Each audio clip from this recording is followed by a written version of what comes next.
sistema respiratorio de las aves. Para el estudio del sistema respiratorio de las aves vamos a hablarlo en una forma comparativa, ¿sí? No vamos a entrar en detalles, porque los detalles ya los vimos en la descripción del aparato respiratorio de los mamíferos domésticos. Entonces vamos a hablar muy general y vamos a ver estructuras que están en comparación, o sea, que son un poco diferentes a lo que hemos venido hablando, ¿ok? Vamos a empezar con que en el caso de las narinas, que es la abertura externa de la cavidad nasal, en el caso de las aves tienen un reborde dorsal que se conoce con el nombre de opérculo, ¿sí? Entonces, las narinas tienen un borde dorsal, un reborde, o sea, están engrosadas dorsalmente. Y ese engrosamiento dorsal de las narinas se conoce con el nombre de opérculo. La cavidad nasal, esto es igual que en mamíferos, está dividida en dos por el tabique nasal, o sea, un nazi, ¿sí? Pero los cornetes, a diferencia de los cornetes de los mamíferos, los cornetes nasales se dividen en dos. En mamíferos será uno dorsal y uno ventral, ¿cierto? Aquí va a ser uno rostral y uno medio. Y siempre va a existir caudalmente los etmoidales, que son los que tienen que ver con el sistema olfatorio. ¿Se entendió o no? En el caso de los mamíferos tenemos también dos cornetes nasales y uno etmoidal o olfatorio. Los cornetes en el mamífero es uno dorsal y uno ventral. En el caso de las aves es rostral y medio. Y el caudal es igual que el caudal de mamíferos, que es olfatorio. ¿Vamos? Ya veo.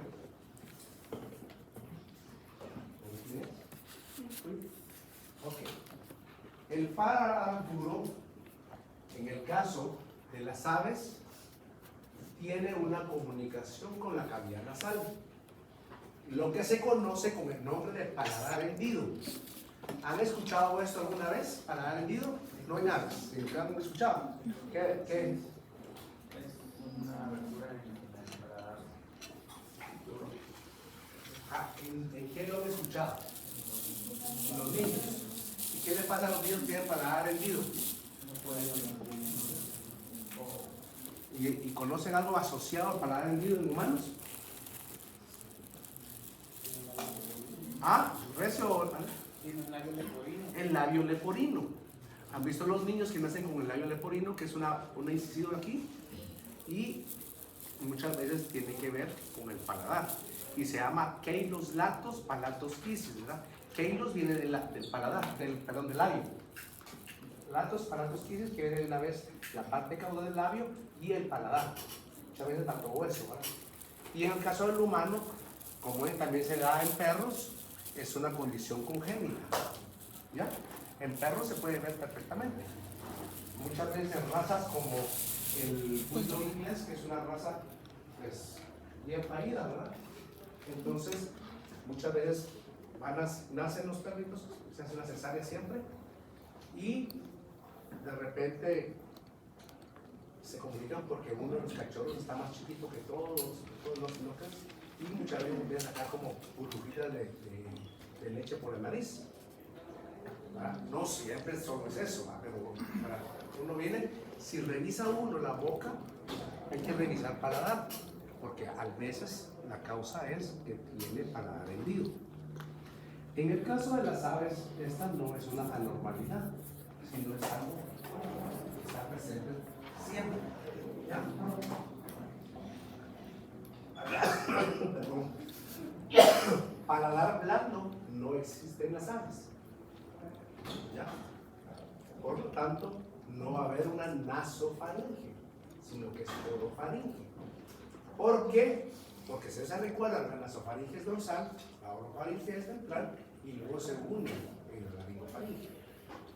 La nasofaringe es la parte de la cavidad nasal que se comunica con la laringe. La orofaringe es la parte caudal de la cavidad bucal que se comunica con la laringe. Entonces, el paladar blando en mamíferos es el que determina arriba la sofaringe. Como aquí no va a haber paladar blando, entonces toda esta abertura cae a la boca.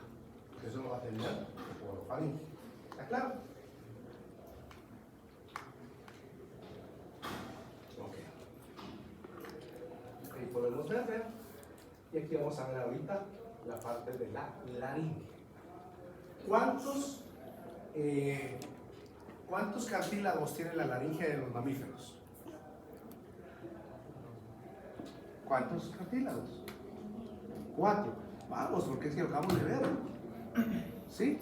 ¿Cuáles son los nombres? David. Está el cartílago epiglotico, el aritenoides. Dime 2, Oscar.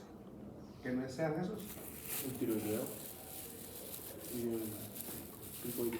El cricoides, ¿ok? Vale. En el caso de las aves, solo van a tener 2 cartílagos. Va a tener los aritenoides y el cricoides. No tiene filoides ni tiene epiglótico. ¿Ok?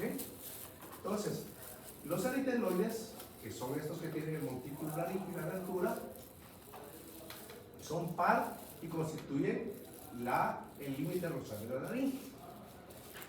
No vamos a verlos en detalle porque es bien difícil la decisión de esto, pero estos cartílagos aritenoides tienen astas rostrales, ¿sí?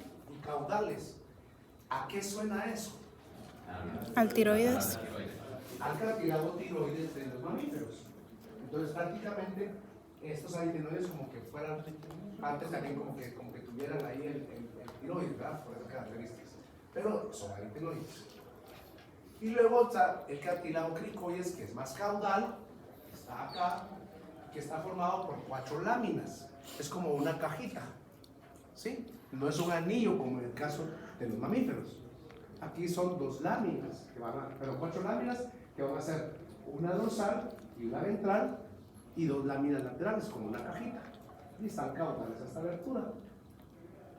El aritenoides, que son los adelante, y que son 2, dan la característica de un montículo laríngeo. Cuando hablamos de un montículo laríngeo, significa que está como así hacia arriba. Como ellos no tienen epiglótico, ¿qué hace el epiglótico en mamíferos? Permite la entrada de aire. Regula el paso de aire y evita que se entre líquido y sólido, ¿cierto? En este caso, como no existe, entonces esa abertura que está entre los 2 aritenoides está como en un montículo más arribita, para evitar eso, que se vayan ahí los partículas. Es un mecanismo que se está utilizando por parte de ellos porque no tiene la otra. ¿Ya? Ahí está. La tráquea. ¿Se recuerdan cómo son los anillos traqueales en el caso de los mamíferos? ¿Ah? ¿Quién habló? ¿Lo dijeron bien? ¿Quién habló? Incompleto. Si no, no es decir, si no, ese soy yo. Son incompletos. ¿Cómo son incompletos, Mariana? Dorsalmente. Aquí, ¿quién los completa dorsalmente? ¿Quién los completa dorsalmente? ¿Cómo? Decilo. El músculo. ¿Cómo se llama ese músculo, Yucané? ¿Qué estructura es esta? Entonces, ¿cómo se llama el músculo? El músculo traqueal. ¿Ven? Ahora, a diferencia de esto, las aves, sus anillos traqueales son completos. No van a tener el músculo que los completa, sino que ellos son completos, el cartílago. ¿Ya? ¿Cuántos anillos? No medían exactamente, pero se recuerdan más o menos cuántos anillos traqueales tenían en los mamíferos. Entre 46. 40 y pico, ¿verdad? Porque los primeros eran 38 y pico, 40 y pico. Pero es más o menos como 42, digamos, porque había otros que eran 48, 50 y pico, 38, 40 y pico, a 40, digamos. En el caso de los aves, es mucho más larga, es obvio. También es larga, pero es pequeña porque es con base a la comparación del tamaño del cuerpo. Son más chiquitos, sí, pero son más largos. Son 100 a 120 anillos traqueales. ¿Ya? Entonces ahí hay otra diferencia, ¿verdad? Y como les decía, son completos. Obviamente el ligamento interanular, ¿qué pasó, Ver? No, ¿No? ¿Seguro? Entonces, digamos, los ligamentos interanulares son un poquito más angostos, porque son muchos anillos, pero son más angostitos, ¿verdad? Y la tráquea se va a dividir o se va a bifurcar. ¿Se recuerda si lo comparamos con mamíferos? ¿Cuántos bronquios principales tiene el caballo? 2. ¿Y la vaca? 3. ¿El cerdo? 3. Y los demás otra vez 2. Entonces, en el caso de las aves, siempre van a tener 2 bronquios principales. ¿Ya? Y estos bronquios principales y la tráquea al final y al inicio de los bronquios principales, externamente van a tener una membrana timpaniforme. O sea, timpaniforme es como que fuera el tímpano, que es una membranita, ¿va? Esa membrana timpaniforme que se encuentra lateral a la finalización de la tráquea y el inicio de los bronquios principales se conoce como siringe. Y la siringe es el órgano de fonación de las aves. ¿Cuál es el órgano de fonación de los mamíferos domésticos? Cuerdas vocales. ¿Quién forma las cuerdas vocales? El tiroides. ¿Con quién? Las cuerdas vocales verdaderas. ¿Y quiénes forman las cuerdas vocales verdaderas? El músculo vocal, los pliegues vocales y la mucosa vocal. ¿Recuerdan? Aquí no van a ver esas, sino que van a ser las membranas que se encuentran lateral a la finalización de la tráquea y el inicio de los bronquios principales, que se conoce con el nombre de siringe. Están aquí a finalización por externo y el inicio externo. Son estas membranas que van a buscar. ¿Sí? ¿Sí? ¿Qué? De los pechitos para abajo. Solo.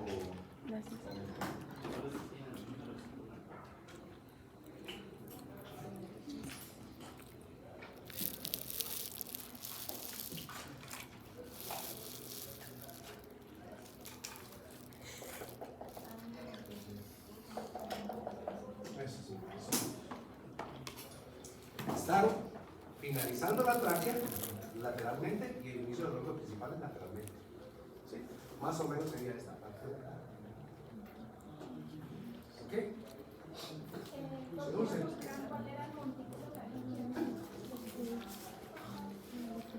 Ahí está, aquí. O aquí. Esta parte de acá de arriba está bien. ¿Sí? Ok. Entonces, está la tráquea y se divide siempre en 2 bronquios principales. ¿Sí? Estos bronquios principales van a penetrar craneal al pulmón, a diferencia de los mamíferos que era medial al pulmón. ¿Sí? Esto va a ser la parte más craneal. Otra característica diferencial es que terminarán los bronquios en el saco aéreo abdominal. Quiere decir que al final se van a comunicar. Aquí hay un nuevo término. Perdón.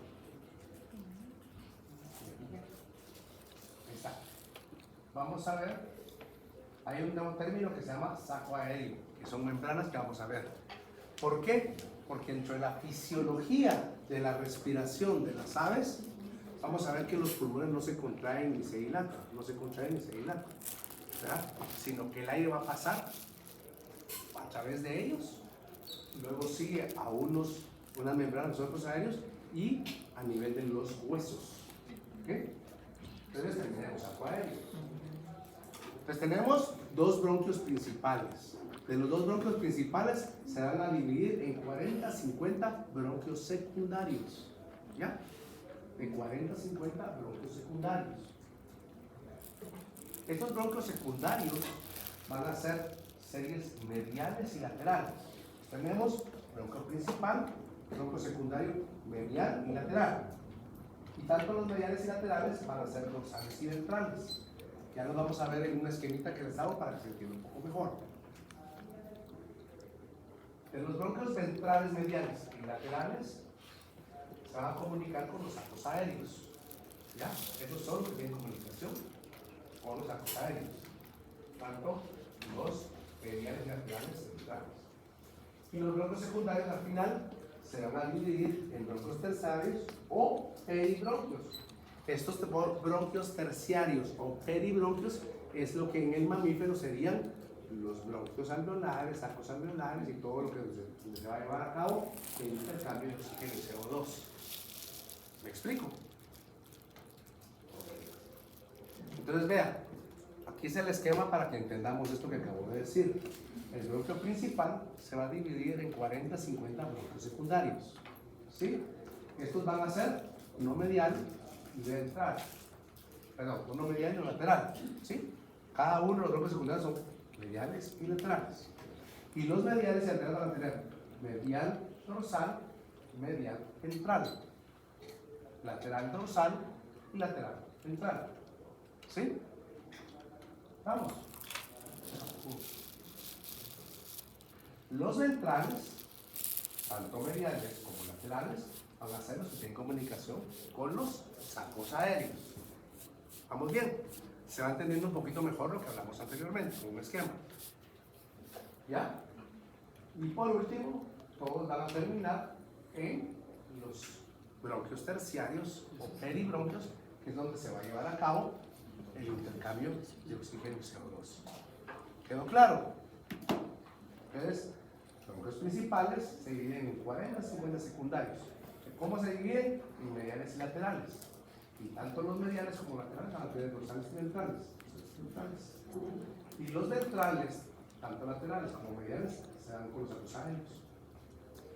Y todos terminan en un bronquio terciario peribronquio, que es donde se va a llevar a cabo el intercambio de oxígeno y CO2. Los pulmones, a comparación de los pulmones de los mamíferos, primero no se extienden y se contraen, ¿sí? No tienen lóbulos. ¿Se recuerdan de los lóbulos de los pulmones de los animales domésticos? Alejandro, el pulmón derecho, en forma general, ¿cuántos lóbulos tiene el mamífero? 4. ¿Cuáles son? Vania. El craneal, el medial y caudal. No, craneal. Craneal, medio y caudal. Ahí está. Y el accesorio. Y el accesorio. Oscar, el equino, ¿cuál le falta? El medio. ¿Estamos bien? El izquierdo, David. Pero David ahora de este lado. ¿Cuántos lóbulos tiene? 2. ¿Cuáles son, Rita?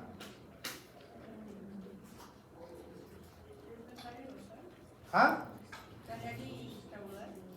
¿Y entonces por qué me dijiste dorsal y no sé qué? Ok, está bien. Y el craneal del lado izquierdo, ¿cuántos lóbulos tiene? A ver, ¿o cómo se divide? Tal vez no cuántos lóbulos, ¿cómo se divide? En general. En 2. La porción craneal y la porción caudal del lóbulo izquierdo. Del lóbulo craneal izquierdo. Y Dulce, ¿qué especie no tiene esa división? ¿Cómo son? Solo craneal y caudal, ¿verdad? Ok, perfecto. En el caso de las aves, no está lobulado, simplemente es una masa. Y ahí está. ¿Ok? Otra cosa, están comprimidos hacia las vértebras torácicas y costillas. ¿Sí? Están comprimidos, están hacia el pechito, ¿no? Pero ahí no hay de la cavidad celómica. ¿Por qué aquí no hay cavidad torácica y cavidad abdominal? ¿Ah? Porque no hay diafragma. Entonces no hay una división entre cavidad torácica y cavidad abdominal. Se llama cavidad celómica. Eso lo vieron ustedes en biología y en zoología. Organismos que no se dilatan, se contraen. ¿Ok? Y ahí están. Para mí son un poco más anaranjados que rosados. Pero igual, ¿va?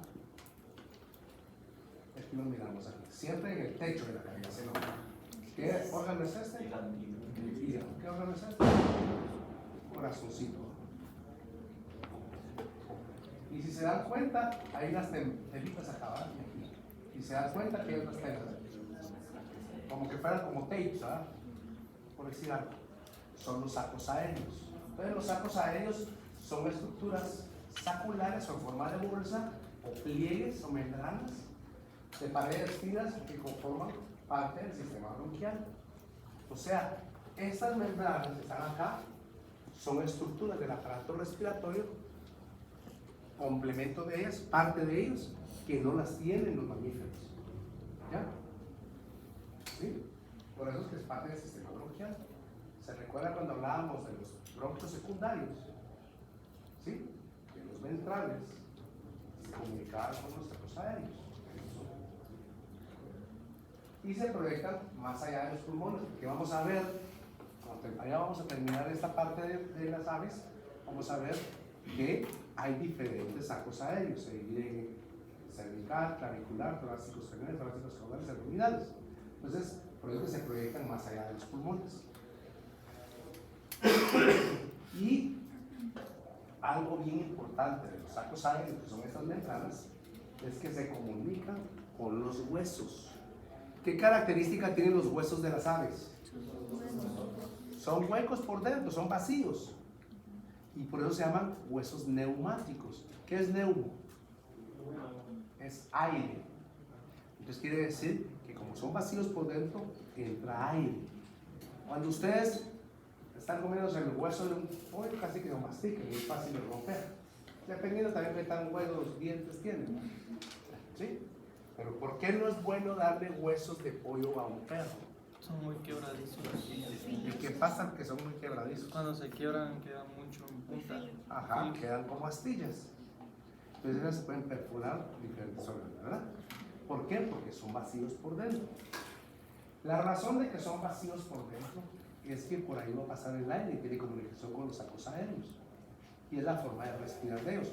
Como los pulmones no se contraen, no se dilatan, entonces el aire está pasando y tiene comunicación.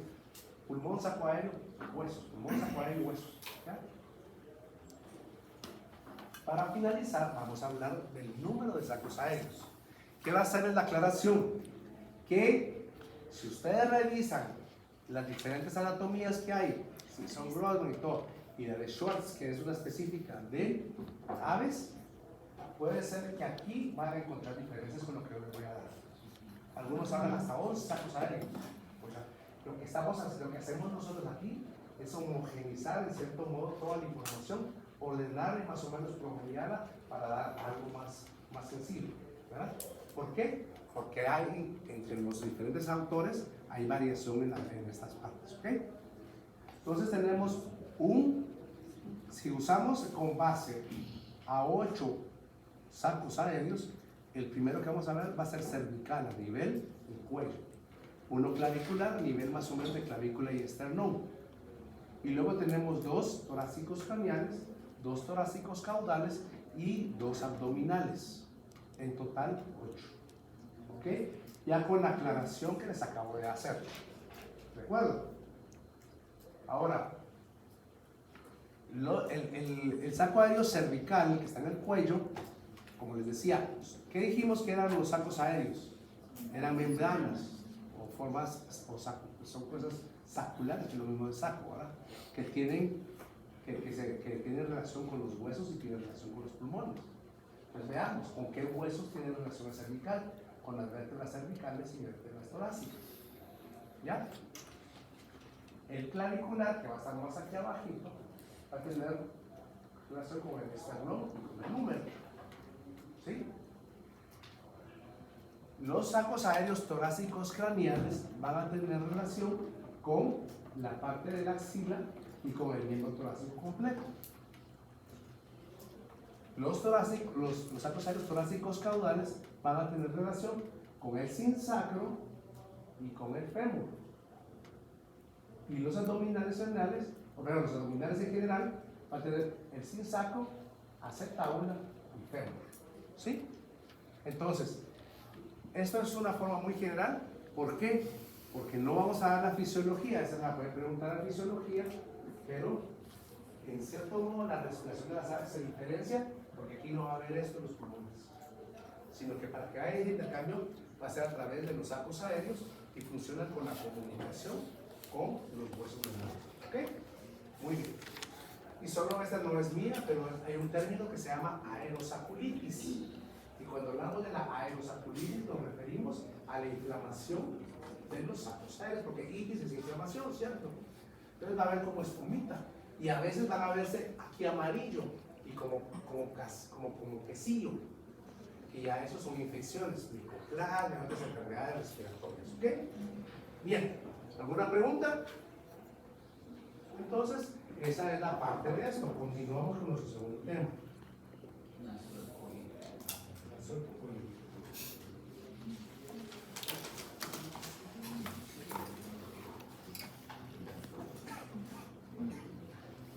Bueno, una vez terminado el aparato respiratorio, vamos a continuar con nuestro segundo tema. El segundo tema que tenemos nosotros en la cronología de la descripción de la anatomía 2 es el aparato urinario. ¿Sí? Cuando hablamos nosotros del aparato urinario, nos vamos a referir, vamos a hablar un poquito de generalidades. ¿Sí? Cuando tú escuchas el aparato urinario, ¿qué crees que es? Riñones, uretres, vejiga, urinaria, uretra y sí, O sea, Andrés nos dice las estructuras que lo componen. ¿Qué más? A ver, Gaby, cuando oyes de aparato urinario, ¿qué otra cosa crees que, o qué te suena? Ya habló él, las partes. Ok, que tiene ahí sería un origen en común con el aparato reproductor. ¿Qué más puedes agregar, Dania? ¿Qué más, cuando te hablas del aparato urinario, qué otra cosa te imaginas, te suena o qué quieres decir de eso? Ya hablaron las partes, ya hablaron de que tiene partes en común con el aparato Eliminación de reproductor. desechos del cuerpo. Ok, ya habla un poco de fisiología, ¿verdad? Y habla ella ya de la eliminación de desechos. Entonces, el sistema urinario es el conjunto de estructuras presentes en los animales domésticos, ¿sí?, que se encargan de la filtración de la sangre, ¿sí?, para mantener la homeostasis del cuerpo. ¿Qué es homeostasis? El equilibrio. ¿Cómo? Es un balance. Es un balance que mantiene el cuerpo para funcionar correctamente. ¿En dónde está ese balance? Externa e internamente. ¿En dónde? en la temperatura interna. Homeostasis. Entonces, prácticamente es un balance en la sangre, en el volumen y en la parte, obviamente, de la composición de la sangre. Entonces, tenemos dos términos, el sistema urogenital y el sistema urinario. A ver, acá arriba. ¿Qué ves de diferencia entre esos dos términos? Con tus palabras. No me los definas, solo qué te llama la atención de los dos términos. ¿Es lo mismo? ¿No es lo mismo? ¿Se parecen? ¿En qué se parecen? Lo que tú quieras hablar de ello.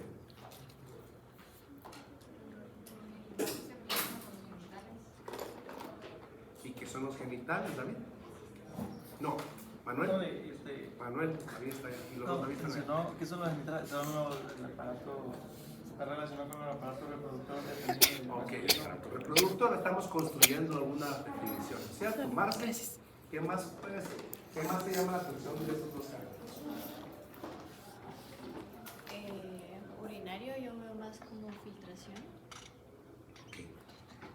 Vemos que uro y uro es lo mismo, pero a diferencia, urogenital nos está incluyendo aparato reproductor.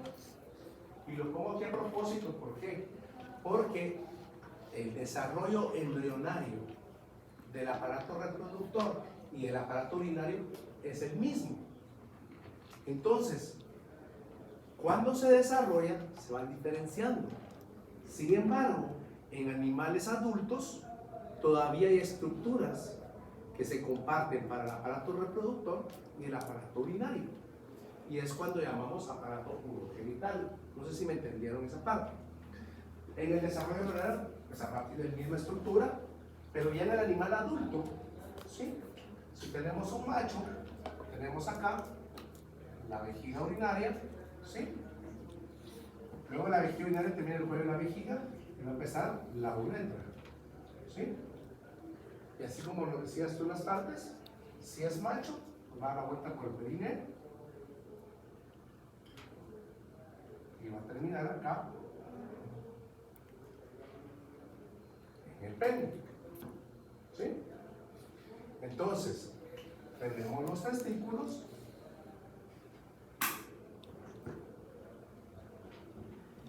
¿Sí?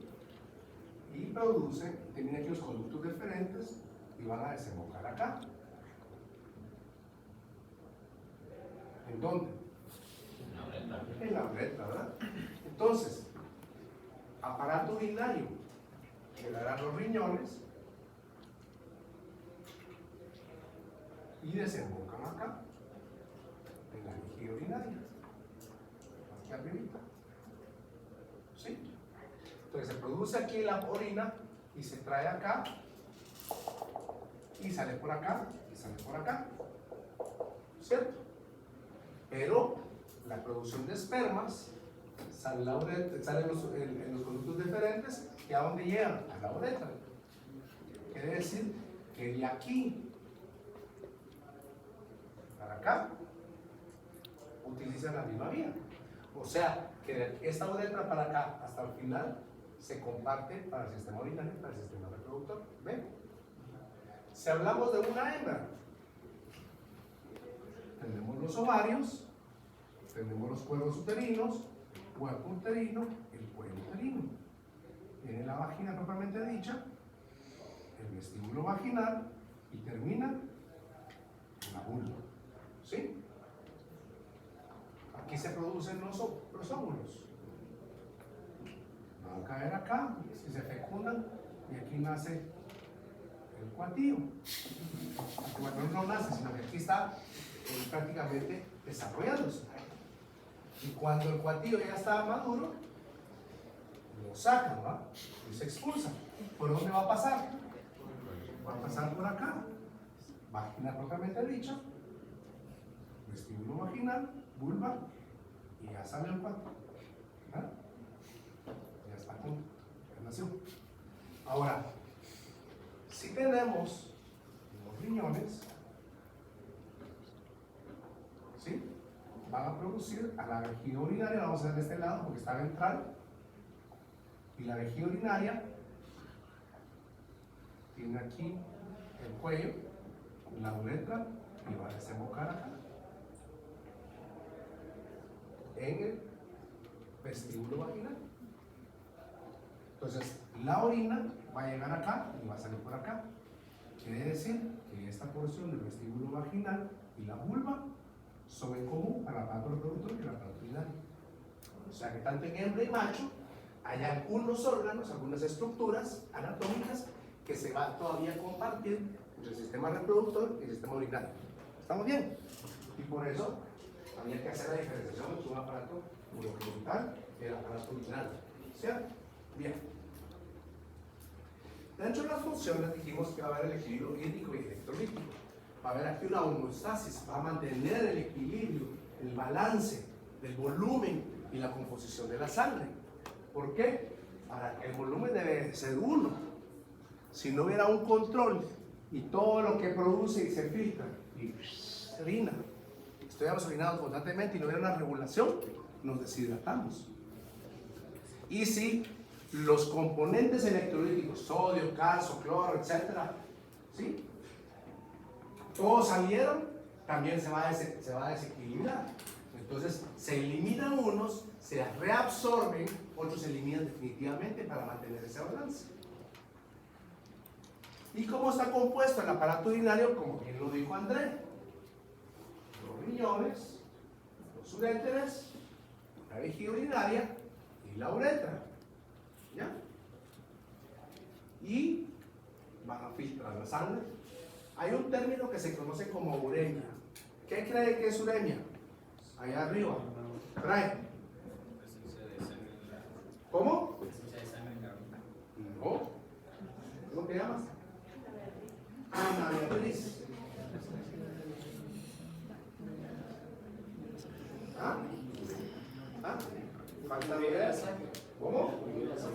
Va a ser emia, es siempre en la sangre, y urea en sangre. Normalmente cuando hablamos de uremia, son altas cantidades de uremia. Siempre va a haber urea en la sangre, pero va a haber un valor fisiológico o normal de urea en la sangre. Cuando aumenta los valores más allá de lo normal de urea en la sangre, decimos que hay uremia, ¿verdad, André? Está bien, rapidito, ¿verdad? Está muy buena mi clase. Bueno, sí, entonces ahí tenemos los riñoncitos, los uretres, la vejiga urinaria y la urea masculina. Veamos cómo está compuesto. Andrés nos dijo que estaba compuesto por riñones, ¿cierto? ¿Qué son los riñones? Los riñones son glándulas de secreción mixta. Cuando hablamos de glándulas es que van a producir hormonas, van a producir algo. Cuando decimos que es de secreción mixta es porque tiene una secreción externa y una interna, exógena o endógena, ¿ya? La externa es la producción de orina y la interna o endógena es la producción de hormonas, ¿ya? ¿Qué hormonas se vieron renal en fisiología? Sí, más o menos. Más o menos. Sí. ¿Qué hormonas se van a...? Él ya lo vio. Más o menos. ¿Qué hormonas se producen en el riñón? Yo acá mencionaba que la renina. Renina, angiotensina, aldosterona, cafeína, serotonina, todo ese complejo, ¿verdad? Sí. ¿Qué otra? Ya de eso lo sabemos. Solo él lo dio, pero está bien. Pero está bien porque la renina se produce ahí. La otra es la eritropoyetina. La eritropoyetina es una hormona que se produce en los riñones y la función es estimular la médula ósea para que produzca eritrocitos, glóbulos rojos. ¿Ya? Entonces, vean, aquí hay una cuestión, como estamos hablando un cachito de paquitas así introductorias, solo para que lo relacionemos un poquito. Yo no doy a fisiología, pero yo lo puedo relacionar con la clínica. Entonces, llega un perro que está vomitando, ¿sí? Entonces ustedes, si está vomitando, ¿qué piensan que puede ser? No estamos hablando de renal ahorita, estamos hablando, le llega un perro con vómitos, ¿qué piensan ustedes que puede ser? Es algo gastrointestinal, o estomacal, como dice él. ¿Qué más? Algo ¿Qué metabólico. causas estomacales hay? Parasitosis, ¿qué más? Se empachó, no sé qué significa eso, pero no quiero que comió más, es como para que... ¿Qué otra? Intoxicación. Intoxicaciones, ¿qué más? Enfermedades infecciosas, ¿ya? Pero hay enfermedades metabólicas. ¿Saben qué es la diferencia entre una metabólica y una infecciosa? ¿Qué es lo que pasa? Que una es endógena y la otra es exógena. Sí. Y cuando te refieres que una endógena exógena, ¿qué quieres decir? Que es un problema dentro del mismo cuerpo. ¿Y cuáles son los problemas dentro del mismo cuerpo? Genético.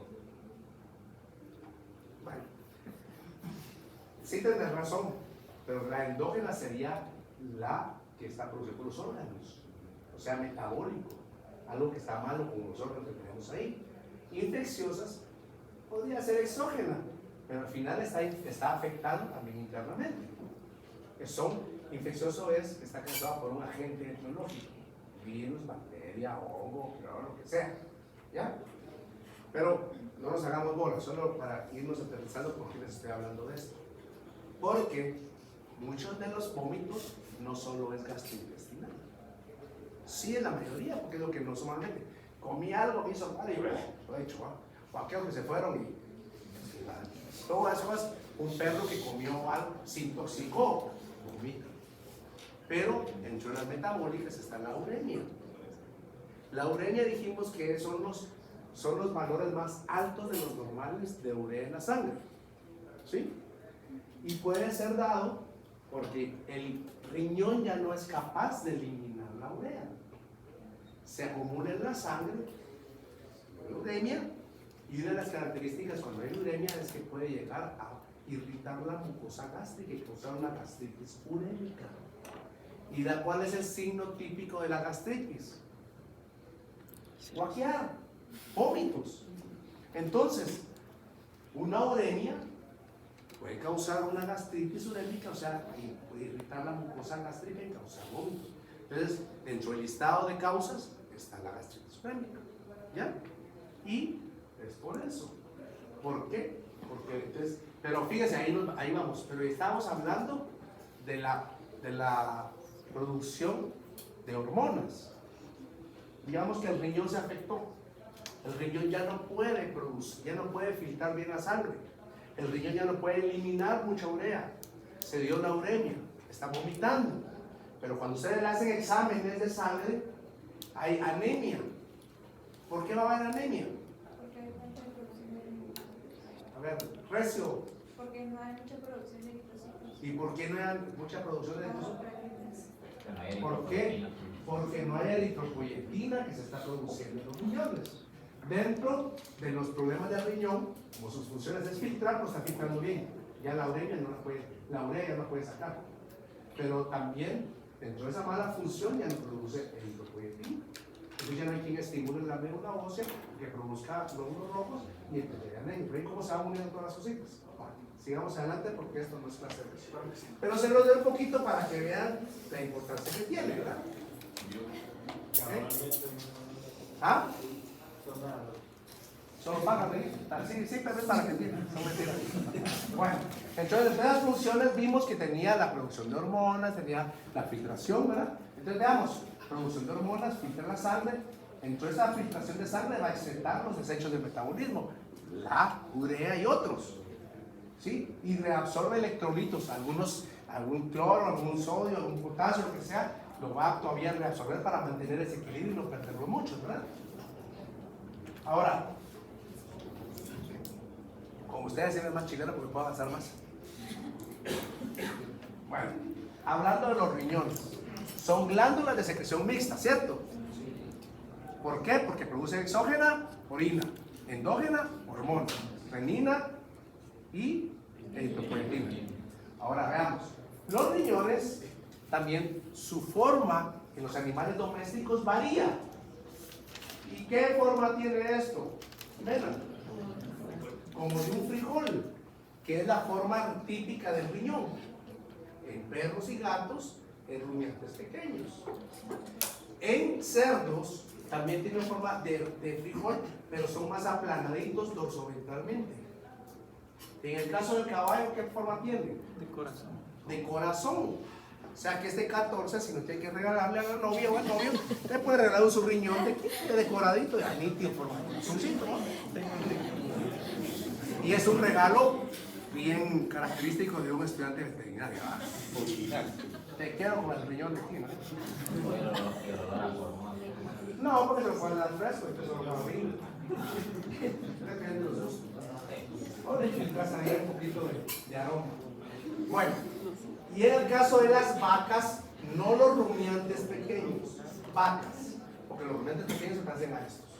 Pero las vacas es la única especie doméstica cuyos riñones son lobulados externamente, ¿ven? ¿Sí? Ok. Entonces hay variación en la forma, está chilena. La posición es asimétrica. Si fuera simétrico es que están como paralelos.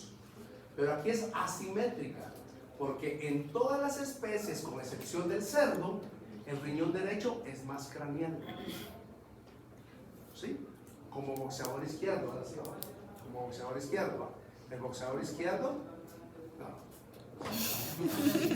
Como boxeador derecho, y la cosa que me equivoqué también, es que no soy muy bueno para eso, pero digamos, el boxeador derecho tiene fuerza en la mano derecha. Entonces, no es la que va a estar con la izquierda, va a estar así como dándole en su cacho al otro y le va a meter en su buen cuentazo con la derecha. Entonces el boxeador derecho tiene la mano izquierda. También me confundí. La cosa es que no, era el izquierdo, porque es el derecho el que va a estar adelante. ¿Ya? En todas las especies, con excepción del cerdo, no hagan caso a lo del boxeador, hagan caso a lo que les voy a decir ahorita. En todas las especies, con excepción del cerdo, el riñón derecho es más craneal. ¿Ya? Olvídense del boxeador. Ni en esta ni en la otra sección me sale. ¿Ya? Es que así me lo explicaba mi profesor. Mi profesor era el colegiado número 2. ¿Ya? El doctor Munoz. Y él nos decía eso, pero él sí sabía de boxeo. A ver, Gabriel. ¿Podría repetir la morfología de los riñones de equinos? El equino, forma de corazón. Es el que le vas a regalar hoy. Se va a regalar de riñón de equino 14 de febrero. Ok. Entonces estamos. De todas las especies, con excepción del cerdo, ¿cuál de los riñones es más craneal? Derecho. El derecho. ¿Sí? En el cerdo es al revés. El izquierdo es más craneal. ¿Ok? ¿Vamos? ¿Sí? Ok. La forma ya la vimos. Ok.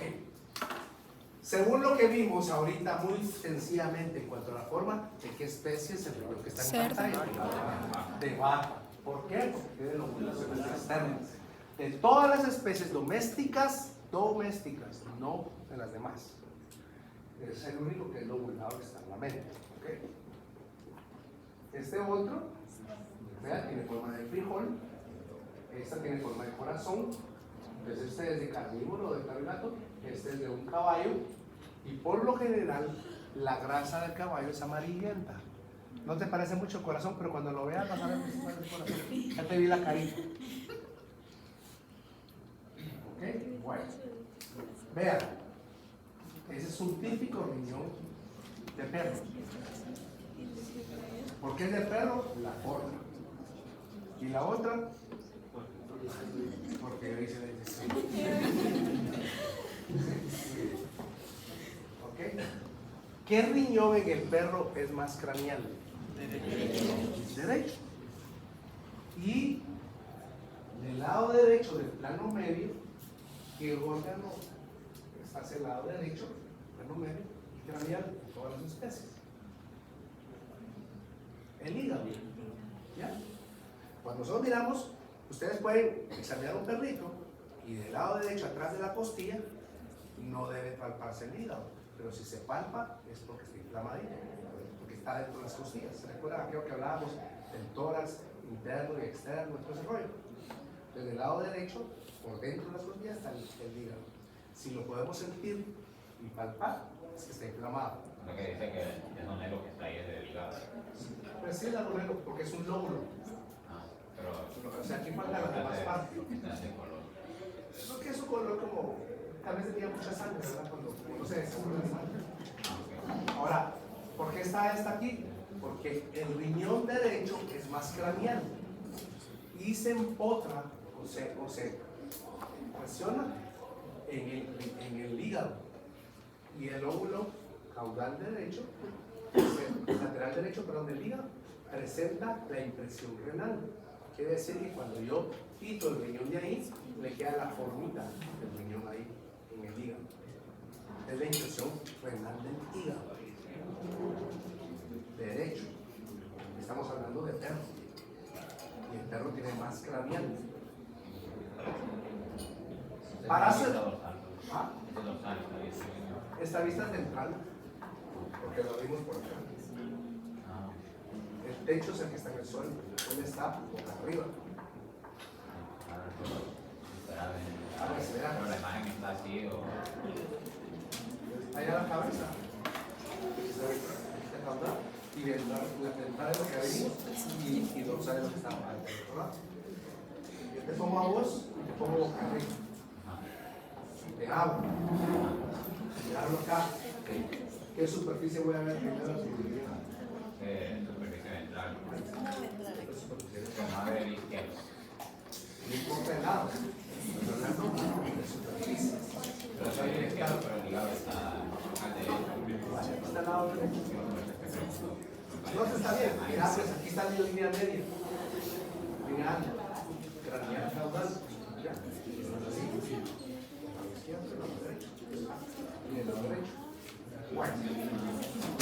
Tiene para terminar, tiene una superficie dorsal, una superficie ventral, tiene un borde medial. El medial es donde entran y salen estructuras que vamos a hablar en un momento, que se llama hilo renal. Un borde lateral que es convexo, el borde medial es un poquito más rectilíneo y cóncavo acá. Tiene un extremo craneal, en este caso es el que está encontrado en el hígado, y un extremo caudal que es libre. ¿Sí? Faltan 2 minutos todavía. Entonces veamos el riñón derecho, sus relaciones anatómicas. Craneal, el hígado, porque está metido ahí en todas las especies con excepción del cerdo. Y el pilar derecho del diafragma. En el cerdo es móvil y va a estar relacionado con el diafragma y las heces intestinales. Lateralmente es esta parte de afuera, ¿sí? Normalmente el derecho. ¿Cuál es el derecho acá? De abajo. ¿Por qué? Ahí está el hígado. ¿Ok? ¿Dónde está el hígado? Pareciera que fuera este, ¿verdad? Pero les voy a dar otro tip. Vean esta parte de acá. ¿Sí? ¿De la vieron? Entonces les voy a, para que vean algo que va a ser muy importante para ver de qué lado es.